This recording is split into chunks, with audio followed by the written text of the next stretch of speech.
น้อยและพระองค์จะมาจากไปร้องไห้เสียใจนับจากวันนั้นเราไม่ได้ไปไหนเลยเราก็ได้ผ่านไปแล้ว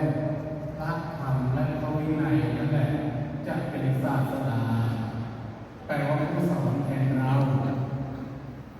แต่ในวันนี้ก็ขอนำธรรมะของพระพุทธเจ้าเก็บเล็กเก็บน้อยให้โยมได้รู้เข้าใจอันนี้เองแล้วพระพุทธเจ้าตรัสไว้มากมายแต่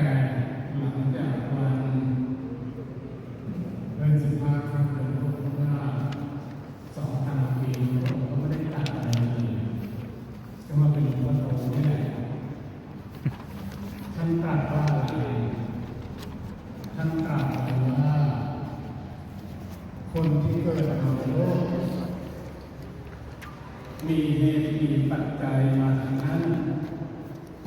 เรียกว่าเกิดมา